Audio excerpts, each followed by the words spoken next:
Welcome to LOA Today. I'm Walt Thiessen here with life coach Cindy Chavez. Today is Wednesday, August the 19th, 2020. It's 4 p.m. New York time. Wherever you are in the world, thank you for joining us for another episode of LOA Today, your daily dose of happy. And we are halfway through At Your Command by Neville Goddard. It's kind of fun to be doing another Neville book again. And I can't say we've run into anything new.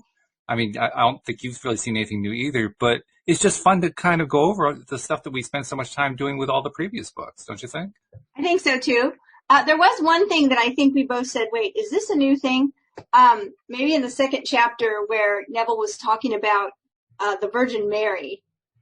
Oh, that's true, yeah. And right. we thought, wait, I think that he did make some allusion to this before, but not in a way where it was over and over and over. You know, he didn't reiterate it a lot. So I think that seemed a little bit new, but yeah, it's just Neville, you know, and Neville has a way of making everything look a little bit new and different, I think. He does. It's true. Yeah. And it's also been kind of a good reminder about, okay, these are some of the basic steps that you take in order to manifest stuff. I mean, lately here on the show, we've been covering a wide range of things. We've had psychics coming in. We've got the stream. We've got a whole bunch of stuff. So we're exploring the full gamut of LOA. But, you know, sometimes it's good to get back to the basics. Most people get into LOA because they want to manifest stuff. Yes. And that's what Neville teaches really well. And, you know, I think that one of the most important things, and Neville talks about this, is getting clear on what you want. Yeah. And it's hit me over the past week or so, because I've been writing some copy, that's probably the thing that comes up more often than not with me and my clients in a coaching session, is if I had to say what I give them in one word, it would be clarity. Mm-hmm. But because they get so clear, I think that's why they manifest so many things that seem like magic, because when we get that clear, that's what happens. So most of the time, we're not super clear on things. We don't spend the time to get really clear on what it is that we want. And I think that's the first step. So I wanted to tell you a funny story about something that happened that was kind of cool, that kind of involves that thought. Sure. A little bit of backstory. You know this maybe about me, but in about 2007, I think, 2006, 2007, I started finding playing cards everywhere. Like I'd be walking down the street or standing at the grocery store or in the airport, look down, playing card, random playing cards. I have them in a crystal dish on my desk. I just started saving them. And at the time, I had been a tarot card reader for maybe almost 10 years, but I had no idea that people actually read playing cards too. Oh, okay. I didn't know that, right? Sure. At the time. And yet they kept showing up, and I just put them in the dish and thought, So one day, about 2 years into this experience, 2 or 3 years in, it was August 31st, 2009, I was out walking in my neighborhood, and there was a playing card on the ground. The reason why I know the date is because when I got home, I wrote the date on it. Because I wrote the date because something unusual happened. I finally, you know, it was in the early days of Google still, right? But I finally said, what is with this? And I think I Googled like finding playing cards, you know, in random places. Well, I ended up looking at it was an astrology site that had a table of playing cards associated to birthdays. Oh, okay. Okay. So the card that I had found on my walk was a Queen of Clubs. And then I came home and I got on the computer and I found this site. I said, oh, look, there's something on the astrology site about playing cards. So I looked at my birthday. And the card for my birthday was the Queen of Clubs. Ooh. And I went, okay. It's sort of like, okay, now I'm listening. Yeah, right. 2 years, right? Got your attention finally. So I threw it in the dish. And I didn't really do much else except for think, wow, what is this about? It's pretty cool, too. You find a card. There are 52 cards in a deck. 1 out of 52 is your birthday. And there it is. Bang. I mean, that's pretty cool. Right. So, fast forward or flash forward, however you want to say it, to 2007, 16 or 17, I suddenly, 10 years afterwards or so, I suddenly get this desire to read all the cards, the playing cards and Lenormand cards and all the different cards I read now.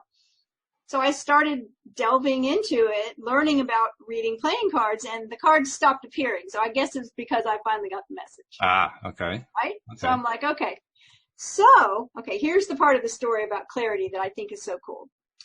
Last week, I was hearing a friend of mine that's in a community that I'm with. She was making this little video. She was telling a story about manifestation. Mm-hmm.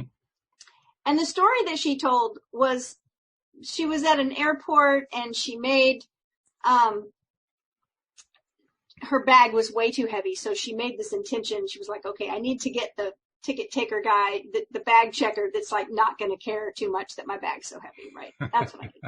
And so she decided to make another intention. And I'd like to just meet whoever I'm supposed to meet on this airplane.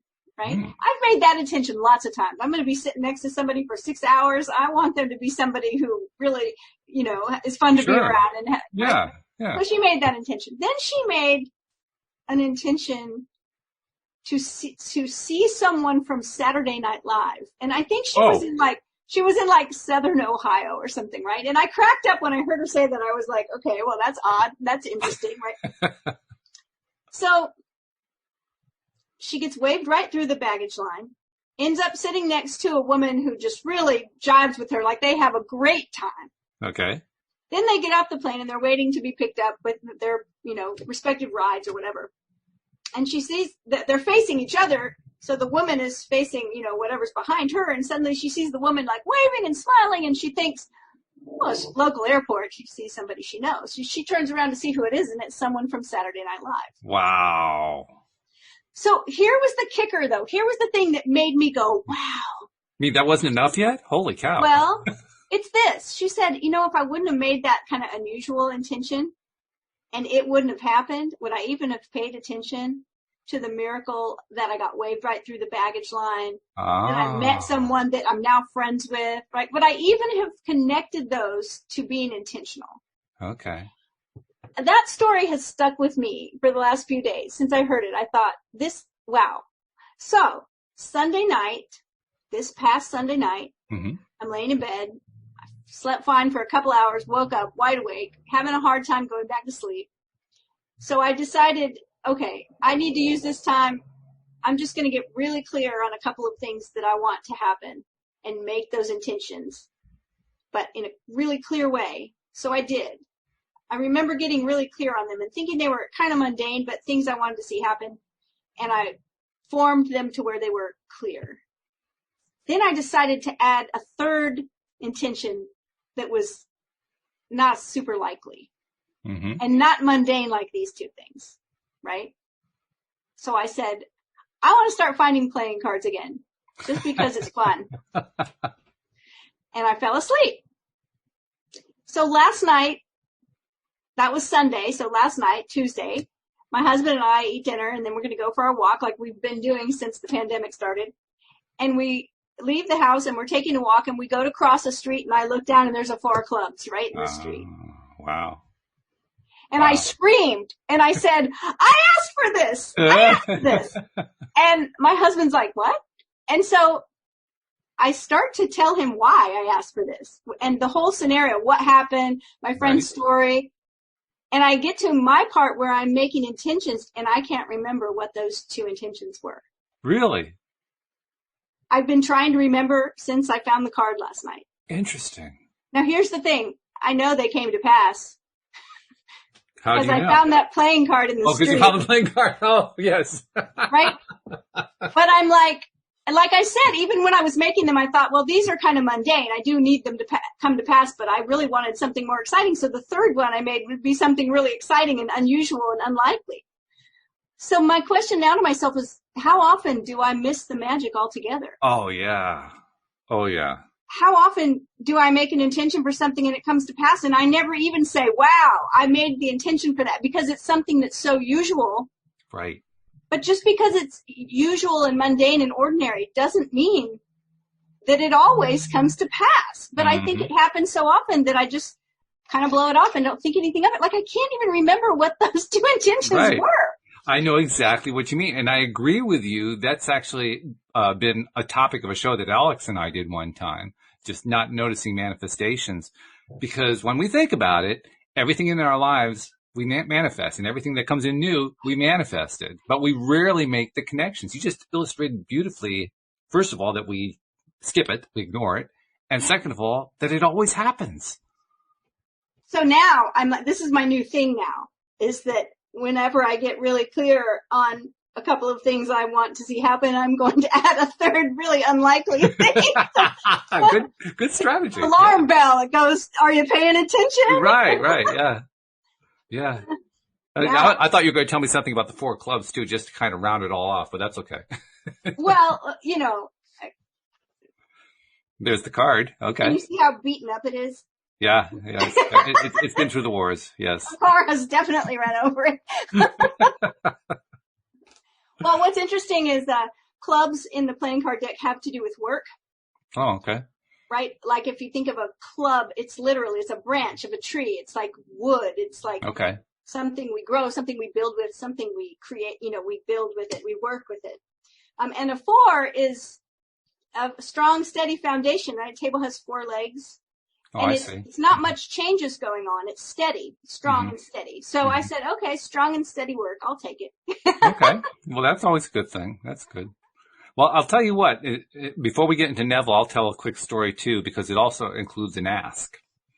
The story that I'll tell, I was telling you before the show, last Friday, in the midst of answering a whole bunch of listener questions asking for Rita's psychic guidance on stuff, Rita stopped, turned to me and said, I've got a message for you. You should start a radio station.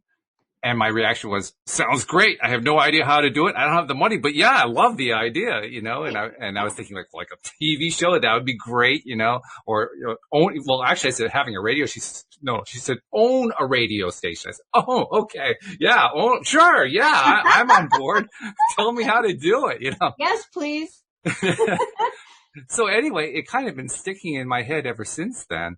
And as per usual, when you focus on what you like and what you want, other stuff tends to come along. So I was getting ideas, and I would, I get an idea to search for something about it. At one point I was searching for, are there any radio stations for sale? And, or like I had any money to buy one, but what the heck, go find if there is something, right? And, how do you get how do you pitch a TV show to a producer and, all this? I was just periodically doing these searches just because my curiosity was so piqued. And in the process of doing this, I was asking myself, well, if I did have the opportunity to pitch, say, a TV show or to buy a radio station, and I needed to pitch to somebody, okay, I need some money to buy this radio station. Would you put some money up? What would my pitch be? And I realized probably the strongest pitch that I could do would be to have listeners telling this prospective investor or buyer or producer why they like the show so much. Because ultimately the show that I would want to do on a TV station or on a radio station or whatever would be what we do here. Probably a little bit more professionally produced, and we're doing this with amateur equipment, but essentially what we're doing here.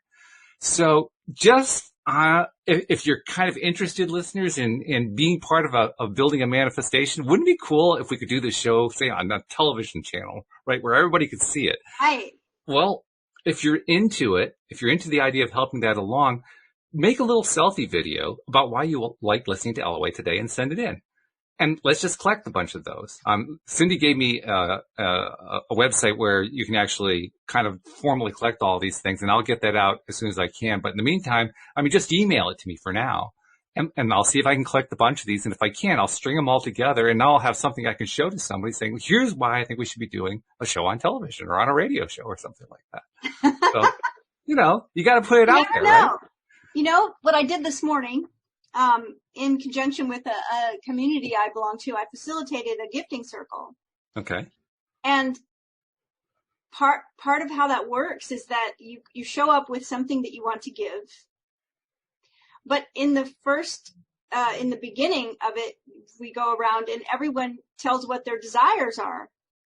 And it's not just a desire that you think someone in the gift might bring, right? Mm-hmm. Like if someone sees me there, they may say, well, I would love to have a coaching session. Yeah. They also might say, I would like, I heard someone say, I would love to have $125,000 by tomorrow. Ooh. Wow. Right? Because it's like, it's teaching us to be open about what we want and to not be afraid to express our desire and to kind of shoot for the moon. Because why? Because you never know what's going to happen. This is true. Right? Yeah. So it's like, so to just say, okay, Walt's thinking about owning a radio station. What a cool idea. What a cool idea. And I got to follow up with Rita on Friday because I was to use the British term, I was so gobsmacked I couldn't follow up.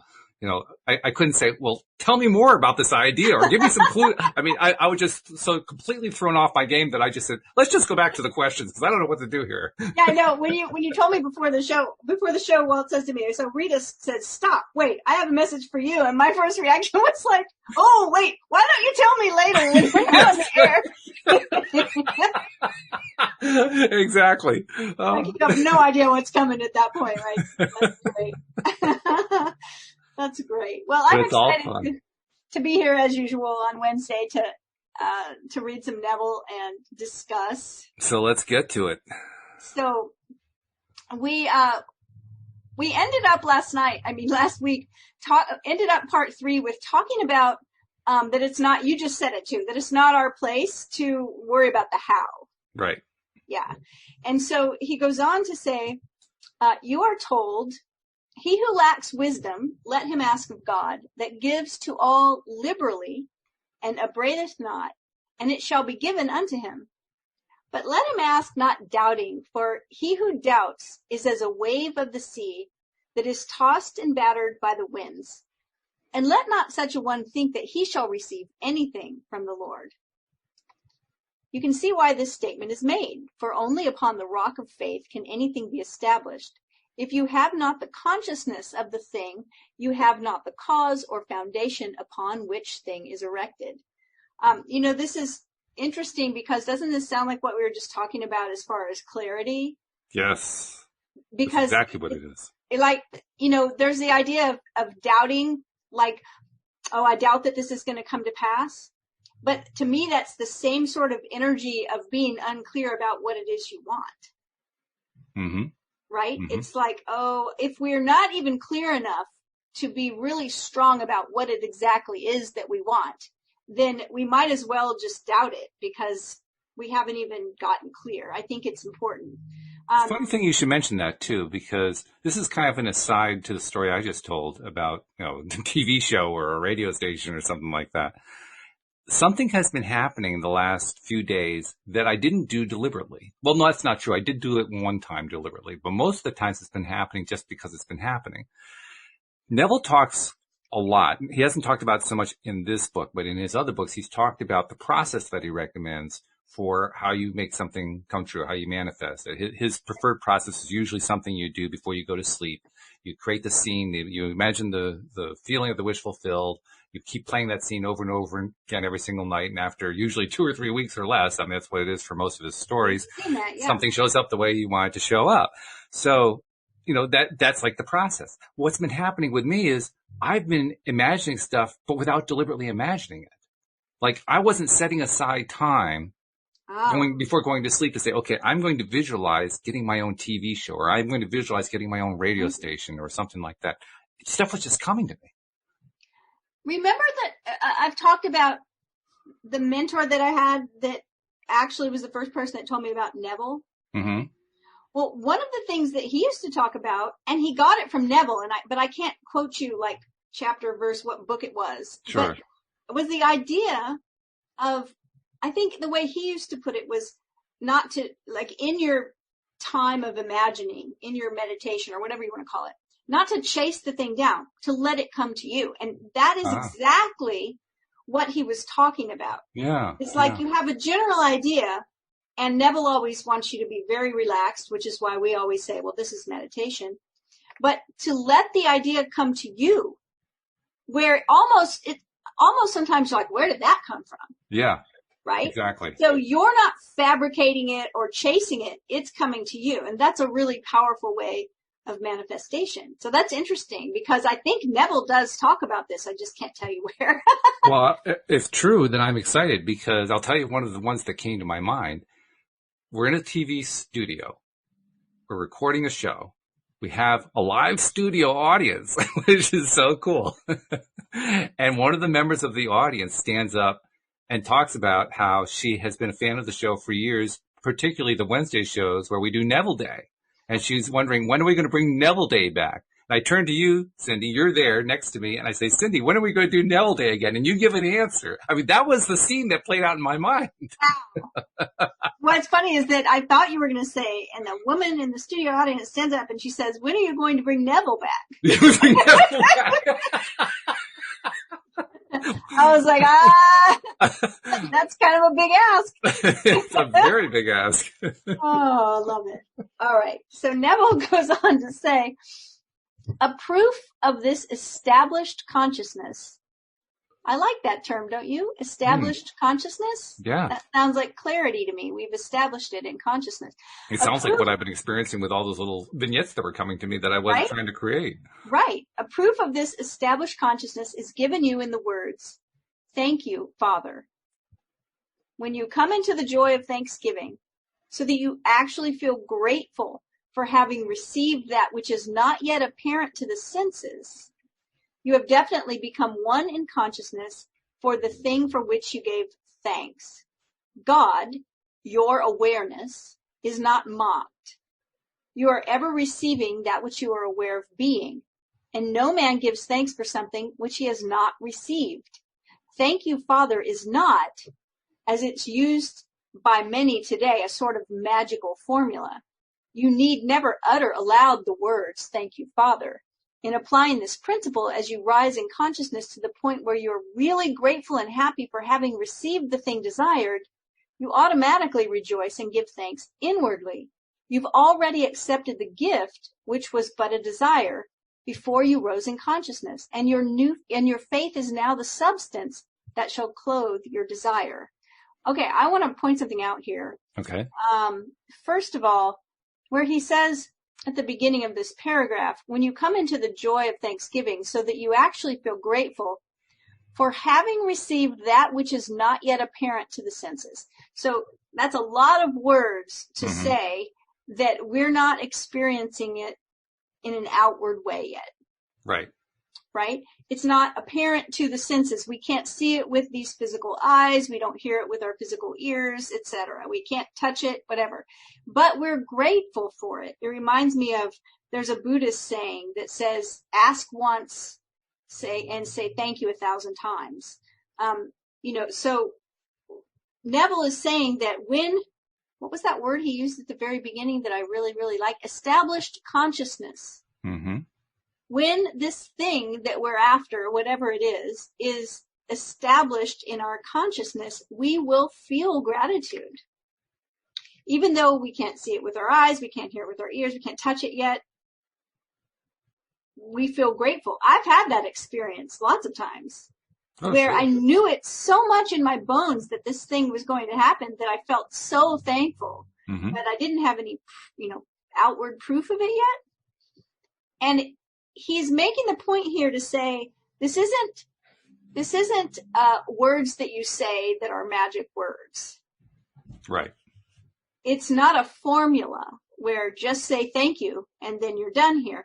It's something that rises up from within us in consciousness when we have established whatever it is in consciousness, when we've established in our own being. So he says this rising in consciousness is the spiritual marriage where two shall agree upon being one, and their likeness or image is established on earth. In alchemical circles, you hear in Hermetic circles the term alchemical marriage, which is a united will, which is where we start to have so much power because we're united. Our will is united. So there's no doubt going on. There's no, part of me wants this, but part of me isn't sure. It's like, no, we are all in. And it reminds me of that when he talks about, the spiritual marriage. He says, for whatsoever ye ask in my name, the same I give unto you. Whatsoever is quite a large measure. No kidding. Potentially. It is the unconditional. It does not state if society deems it right or wrong that you should ask it. It rests with you. Do you really want it? Do you desire it? That's all that's necessary. Life will give it to you if you ask in his name. His name is not a name you pronounce with the lips. You can ask forever in the name of God or Jehovah or Jesus Christ, and you will ask in vain. Name means nature. So when you ask in the nature of a thing, results ever follow. To ask in the name is to rise in consciousness and become one in nature with the thing desired. Rise in consciousness to the nature of the thing, and you will become that thing in expression. Therefore, whatsoever thing you desire, when you pray, believe that you receive them, and you believe that you receive them, and you shall receive them. Okay, so this comes back to that idea to me. He talks about it earlier, but when we're rising in consciousness to the thing, whatever it is, it's that we are being, we are being the person that has that thing already, right? Isn't that how you hear it? Yeah, well, I'll tell you, not only do I hear it that way, all of what you've been reading, I've been hearing you read it with the same thought in my mind that I talked about a moment ago, about this idea that came from Rita about having a TV channel or something like that, a TV show or a radio station, something along that line.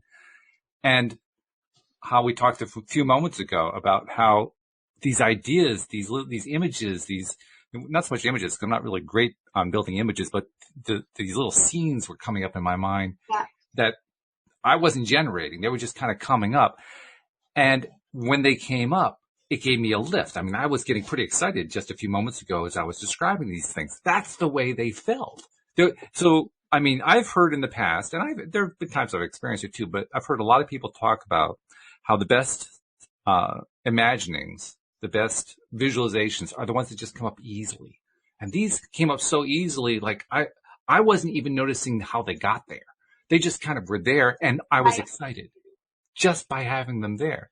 So when I hear Neville talking about, let's see, what's the way to say, in his name being in his nature, that's what I was hearing. I was hearing the excitement of having it there, of having the idea, the thought in mind, and feeling like it was already there, because it just felt like it just came. Like I didn't have to work for it. I didn't have to reach for it. I didn't have to think about it. It just was there, and it was fun. And I was like, whoa, that would be great, wouldn't it, to have a TV show or a radio show or something? Well, when I read this phrase, rise in consciousness to the nature of the thing, that's what I hear you saying. Yes. It's like you were one with the nature of the thing. Like it just showed up and you were like, yes, like it was I've heard people talk about certain two expressions. One that I've heard, if it's not a hell yes, it's a hell no, right? In other words, that one, that's good. This is about being clear about something.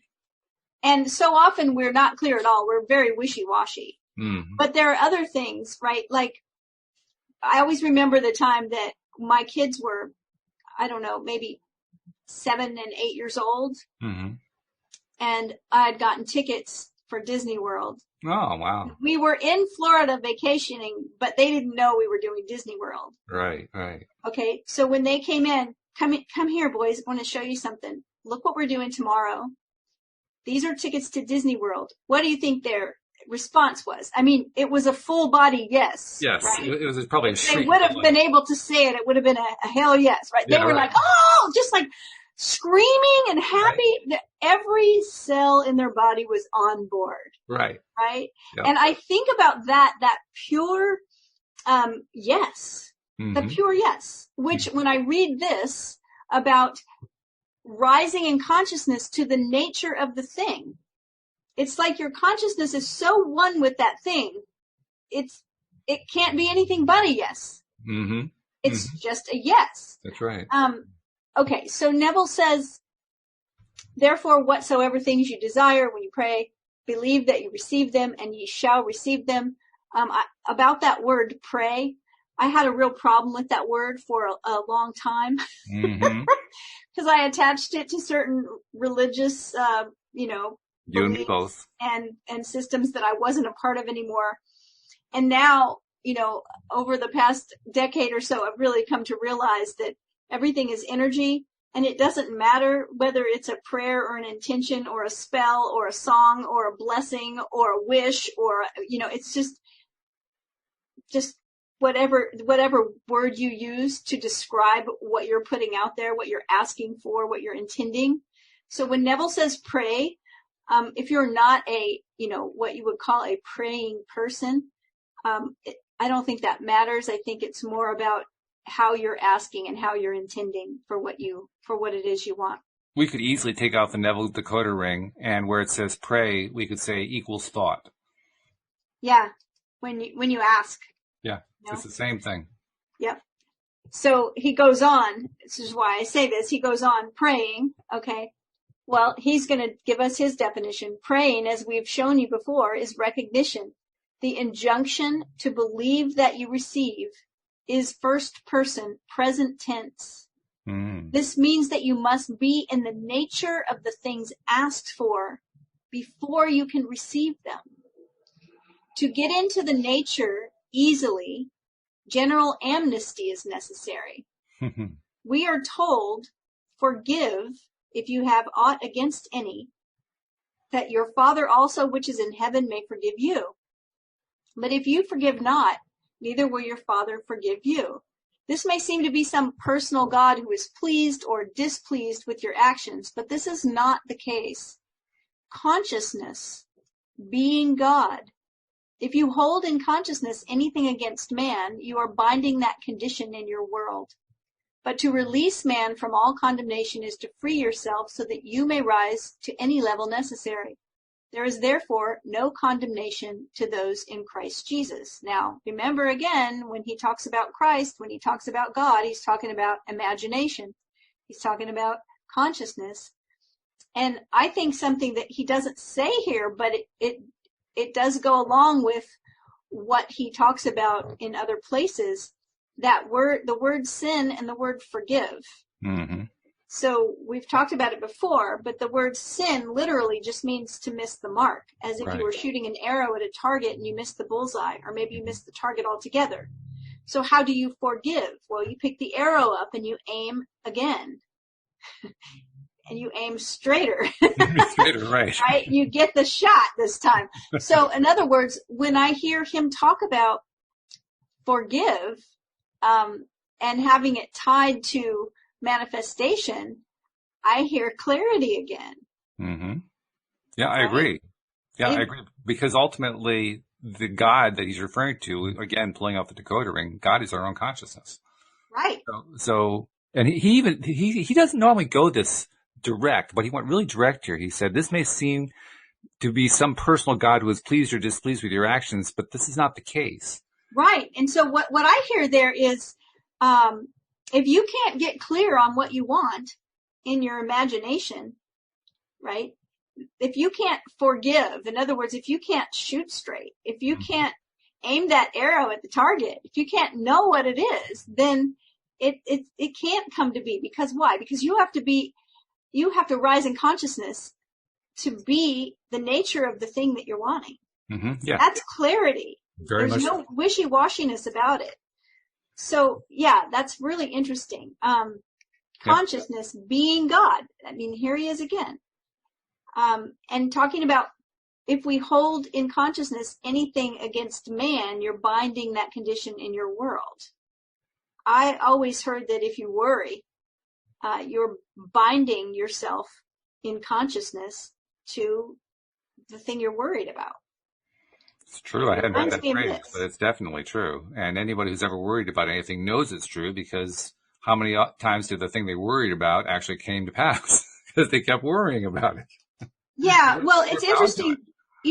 I was talking to somebody this morning about because he's going to talk about blame for a minute here. He says a very good practice before you enter into your meditation is first to free every man in the world from blame. And the thing we were talking about this morning was that it's up to us to choose how we're going to experience things. And sometimes that takes work. Sometimes it's much easier to just blame everyone else. But that's like a human activity, like on a daily basis, isn't it? Right. But the energy level of blame is at the bottom of the energy ladder. And the energy level of, creation is at the top. And, think about it this way. I mean, if you have a ladder, a 10-foot ladder, let's say a 7-foot ladder. We always talk about the 7, levels of energy, right? So there's the one at the bottom that's blaming everyone else for how you feel, for your things not coming to pass, right? It's always somebody else's fault. Or even blaming yourself. Worse yet. Yeah. And then at the very top of the ladder, that's the level of creation where we can turn water into wine. We can walk on water. We can just pull things out of thin air. Really, really serious magic up there. Not too many people can be at both ends of the ladder at the same time. Maybe you, Walt. We got to go with the 10-foot ladder for you. You're so tall.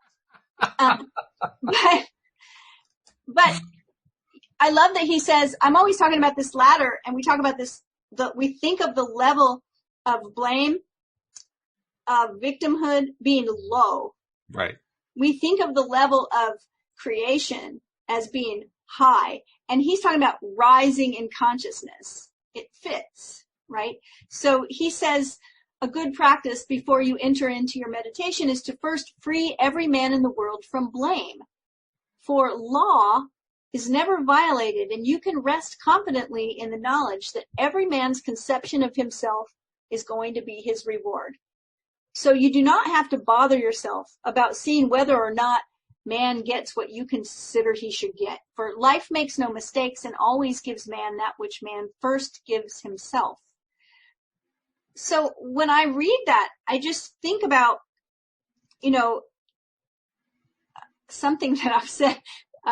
Somebody was talking about something and they were upset about, the way someone else was living or doing their life, the choices they were making. And I said, your standards are for you. Everyone else gets to be let off the hook. And I feel like that's what Neville is saying here. It's like, don't worry about that. Don't worry about if someone's getting their just desserts. Don't worry about, blame and all of this. Just focus on you and what you're doing and what you're creating. There's also another aspect of blame that I wanted to share just because I've experienced it and I suspect others have experienced it as well. There have been times where I found myself blaming usually somebody I didn't know, believe it or not, more often than somebody that I did know, blaming them about something and then catching myself and realizing, all I'm really doing is holding myself back when I do that. I'm not really affecting them at all. I'm affecting me. So I need to let go of that blame. And then so I kind of get hung up on, how do I let go of the blame? How do I forgive and make it feel like I'm really forgiving and so forth? And it's the simplest, almost stupidest thing in the world, but all you have to do is say, I let go of it. It's amazing. Yes. It's all you have to do. I previously have taught a lot about lining up our life with the lunation cycles, full moon, new moon, and how we can get in sync with that, because it's a very natural rhythm, right? I call it our beautiful cosmic clock. And one of the things I always put out there for full moons are great for celebrations, but also for forgiveness. Oh, okay. And so my mantra when I'm falling asleep on the night of the full moon, it's really easy. I forgive everyone for everything. Okay. And that's what kind of Neville's talking about here, right? It's just a very good practice before you enter into your meditation is to first free every man in the world from blame. I wanted to follow something else up too, because the first few times that I tried that and I had experience, yes, just saying I let go of the blame, I forgive, I just let go. It's an interesting experience, a feeling experience that happens, because I can tell there's still a piece of me that wants to hang on, but it starts to turn into a ghost sort of. It starts to dissipate. And I'm still feeling it while it's dissipating. I'm still feeling that angst. I'm still feeling that anger. And then as it continues to dissipate, almost every single time something happens to distract me. And then I forget that I was letting go of that blame thing.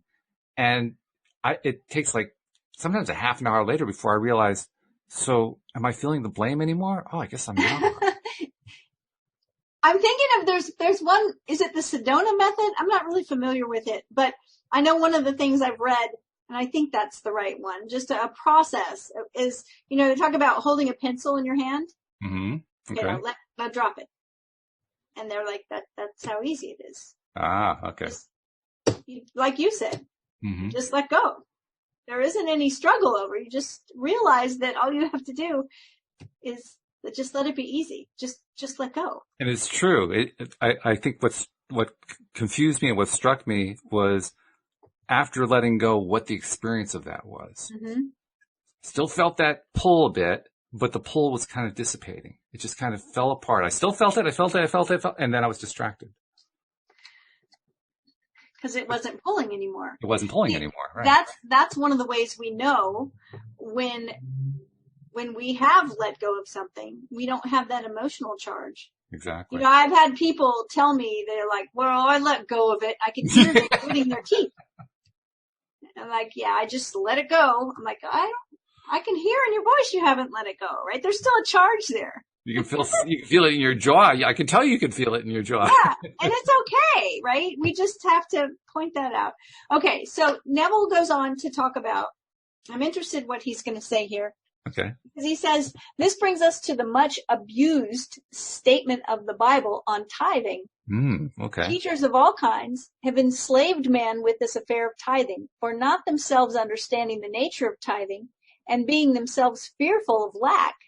They've led their followers to believe that a 10th part of their income should be given to the Lord, meaning, as they make very clear, that when one gives a 10th part of his income to their particular organization, he is giving his 10th part to the Lord, or is tithing. But remember, I am the Lord.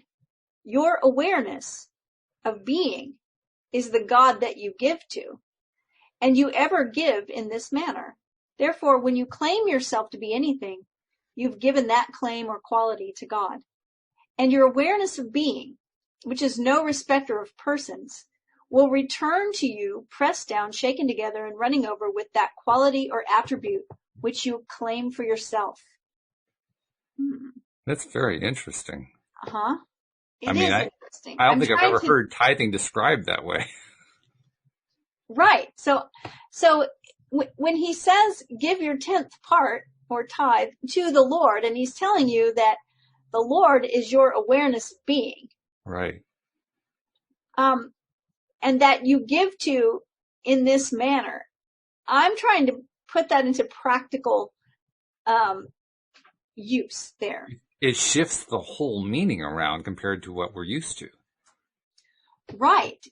And how do we do that? Let's go on and see if he talks about it. Because okay, and come back to it, because that's a good point, yeah. Right? Awareness of being is nothing that you could ever name. To claim God to be rich, to be great, to be love, to be all-wise, is to define that which cannot be defined. For God is nothing that could ever be named.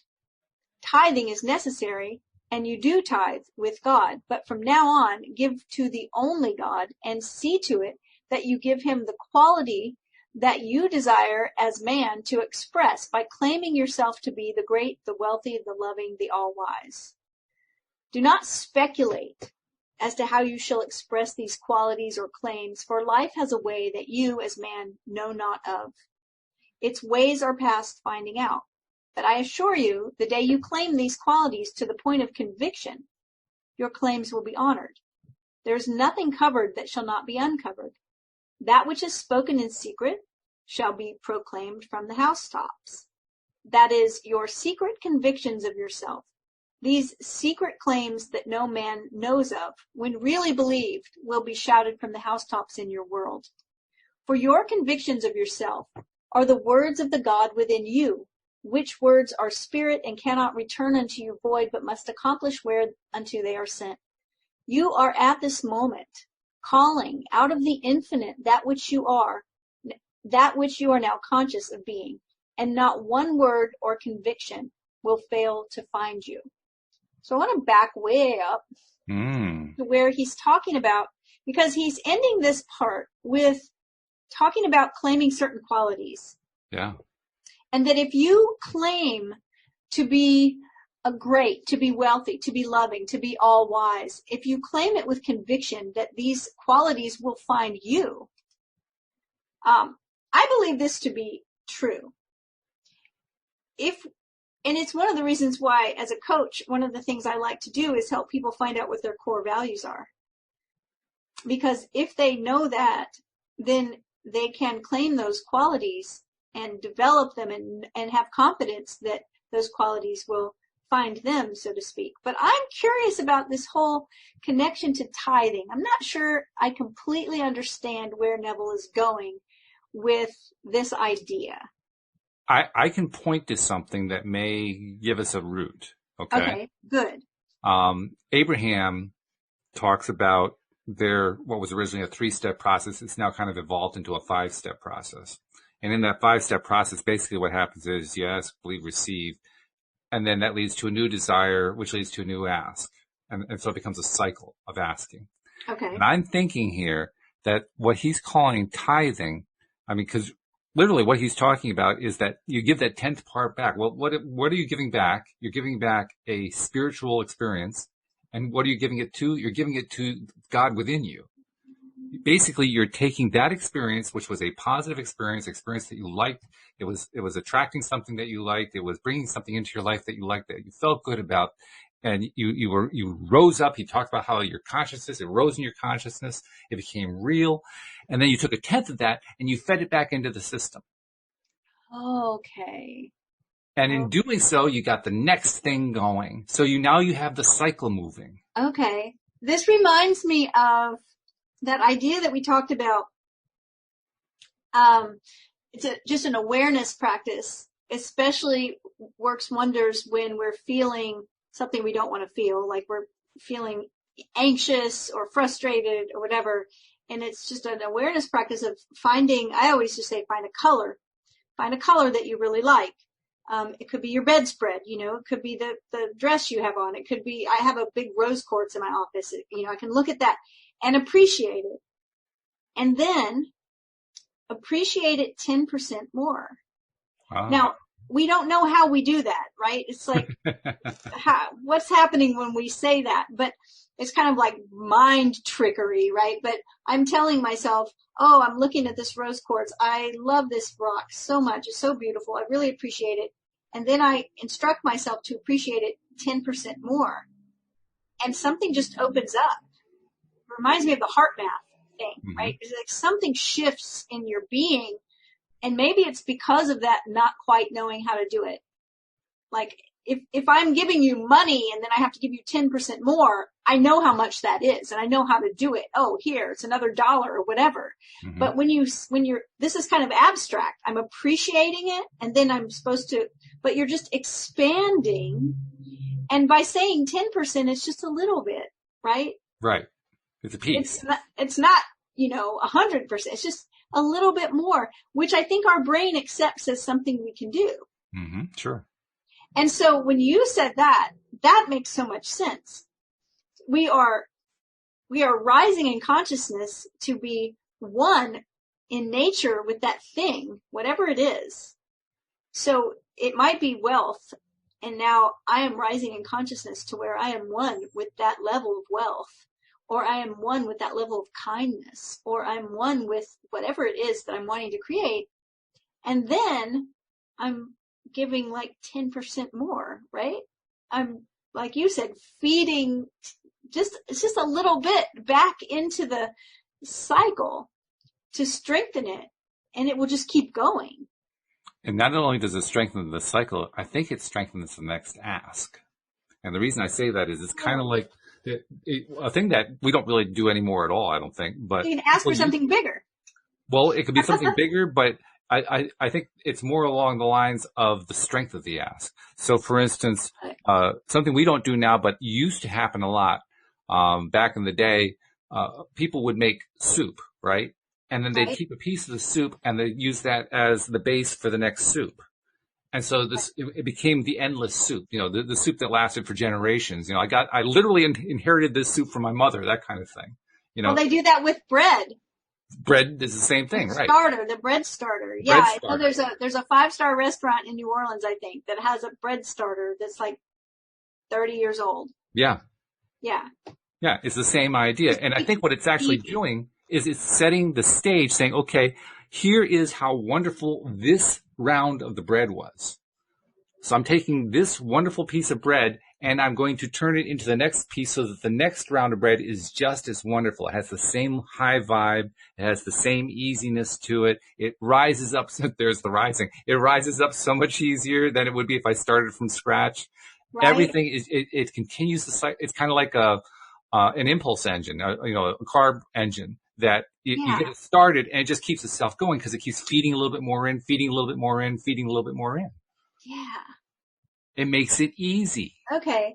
So now we've taken this concept that seemed so abstract to me because I wasn't connecting it, but it's making so much sense now. Yeah. Yeah. And I appreciate, for the first time in my life, I actually appreciate tithing. Because every time I heard it, literally the objection he raised, he doesn't really raise it as if we're an objection, but that's the way I felt about it. That you were supposed to give 10% of your income to the organizer of this organization who's running this church for you because that's how you give back to the Lord. A 2-year-old can see through that particular one, right? This is not a difficult one to see through. And so I'm saying to myself, okay, so what is this tithing thing anyways? Is this like some sort of a racket? What's going on? And so that's the way I always felt about it. It's an energetic loop. Yes. And that makes a ton of sense. Yeah. So, and it can only get stronger. Yeah. It can only create momentum. That's right. And so we've talked before about the importance of momentum. And we definitely want the momentum to be going in the right direction. Mm-hmm. Because our thoughts that are creating stuff we don't want can get a lot of momentum going as well. That's right. And so, tithing is conscious. You don't tithe by accident. Right. Right. And you tithe consciously, even in the sense of like actually giving 10% of income to an organization. That would be something that you did consciously. You write the check. You decide this is what I'm doing. So this energetic way of looking at tithing, where we are giving back the energy of success, the energy of what we've manifested, is conscious. It's a conscious choice to do this, to keep the wheel spinning, so to speak, to keep the energy loop building. And I'm realizing there is a real world situation that we have all been involved in that reinforces for us just how powerful this concept is. And that is tipping. When we go to a restaurant, what do? We have our food, delicious meal, get the bill, write the signature on it after they run the credit card or whatever, and we add the tip, whatever our tip level is, 10, 15, 20, 25%, whatever it is. And we're conscious of doing it, right? We're doing it consciously. Now, right. Add in this factor. I used to be a cheap tipper. And over time, I started expanding. I started expanding out to doing like 18%, 20%, 22%. And a fascinating thing happened. The meals got better. And the reason this is fascinating is twofold. Not only because I increased the tip and got the result, but because do you know what the word tip originally comes from? No. It's actually TIPS. Tips? TIPS is an acronym that stands for to ensure proper service. Oh, interesting. That's what I don't tips think are. I knew that. Tips are to ensure proper service. And truly speaking, the official way that nobody does, that you're supposed to do a tip, you're supposed to tip before you get the service, not after you get the service. It's so different in different places. In Europe, there's no tipping. If you leave a tip, it's a very small, it's a coin, right? And it's a way of saying the service was really great. We appreciate you. But their servers there get a living wage, right? Right. Right. Over here, I've heard a lot of people talk about tipping, and they're like, well, it's not my fault that the management doesn't pay their servers what they, blah, blah, blah, blah. But in other words, a lot of justification for not leaving a tip or leaving a cheap tip or whatever. Right. Because my mother and both of my children, my mother, may she rest in peace, when she was alive, worked in the service industry. And both of my children are in the restaurant industry and worked their way up from being servers. Sure. I've always had this idea that when I leave a tip, if I leave double what I'd normally leave, it's still not really going to affect my life, but it will completely make this person's day, and it may change their life for that day. So I've always wanted to be a very generous tipper. Mm-hmm. But what I think is interesting about your story is that energetically, you had a big difference in what you experienced, and it was concrete. It was an actual concrete difference in what you experienced. Yeah. So it's energetic again. And if you want to take the story one step further, my wife, back before I knew her, in her early 20s, she was a ski bum. She worked at a ski resort for about a 3-year period. And she tells a story from that experience. She, like most of the people at that time, and to a certain extent today, young people sometimes work in this kind of industry and do a similar thing. She worked as a table server and worked like long weeks. Just every week she was working 50, 60 hours a week, but she could go skiing during the day. Mm-hmm. And so during the weekday, everybody else is at work. She's out on the slopes and having a great time, and she loved that. She would tell me stories about how she'd be, sliding down the slopes and thinking my girlfriends are all in office buildings and I'm sliding down the ski slope. So she was loving that part. But there was one experience that she had one time with one of the restaurants she was working in. A gentleman comes in and he tips the proper way. He hands her, I don't remember the exact amount. It may have been like $20, which this was back around 1980. So that's the equivalent of like $50 today. So it was a nice tip, He hands her the tip and she says, thank you. What's this for? He says, just make sure my coffee cup is never empty. And you can bet your bottom dollar it was never empty. To ensure proper service. Yeah, there you go. That really reinforces it. You don't even have to think about it. That coffee cup stayed full. Right. And it did. Right. My wife went out of her way to make sure he always had coffee. That's awesome. I love that story. Yeah. So, that so now we know. Illustrates the whole tithing concept that Neville is addressing here. And I love it. I don't know why we didn't hear this before from Neville, but this is cool. This is the first time I remember hearing this from Neville.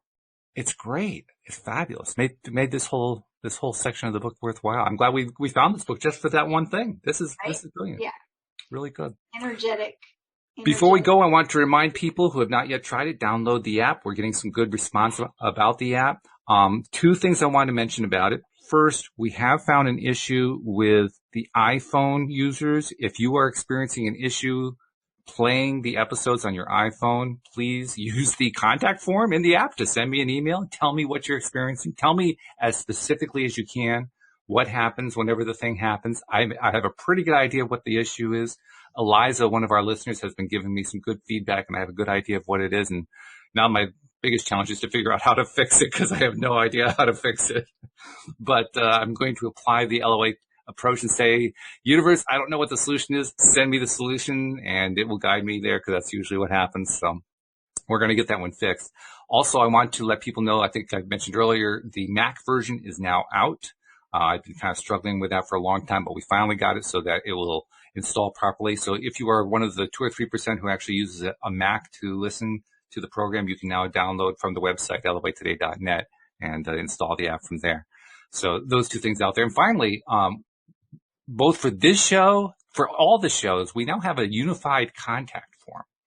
So if you want to reach out to any of us, any of my co-hosts, especially if you have a question for like the Tuesday show with the stream or the Friday show with Psychic Rita, but for anybody, if you want to send a question or a comment or whatever, use the app for that. It's a great way, for instance, if you want to reach out to Cindy, send a message because Cindy is listed as one of the people that you can contact using the form. So send a message. If it's just how much you love the show, great. That's fabulous. If it's, I want some help, maybe you want some personal coaching, that's great too. If there's a question you want us to answer on the show, that's perfect too. But, send us and give some more feedback about the app too. I'm loving those people who have sent information in saying, yes, I love the app. It's great. Or here's something I'd like to see different or whatever. All of it is so helpful. And I want to thank all of those who have sent it. And I want to encourage those who are thinking about sending it to, send it, because it really does help. Yes, send it. Say hello. And thank you, Cindy, for finding At Your Command. This is a cool little book we're doing here. I'm enjoying it. It's really, really good. Yeah. And also a reminder too, you can reach out to Cindy through the contact form. You can also reach out to her on the host page, because there's also a host page in the app. If you go to her little bio on that page and click, it will actually take you to the contact page on her website. So 2 different ways to reach out to Cindy. So would love to hear make from sure you. we got that one in there. So, all right. All right. Thank you very much. Have a great week. Look forward to talking to you in a week. Thank you, live streamers. They were kind of, actually, Jeffrey had a question that, I don't know if we can get to it quickly. Can you imagine if we went back to doing it that way? And he's talking about where, we do tipping in advance. It's an interesting thought. Let's all try it when the restaurants open back up. Well, give it a shot. See what happens. You'll first of all, you'll shock the hell out of the server. Right. They won't know what to do with it. Yeah, give it a try and then report back. Let's see what the result is on that. So thank you, live streamers. Thank you especially to our podcast listeners as well. We'll see you all next time here on LOA Today. Goodbye, everybody.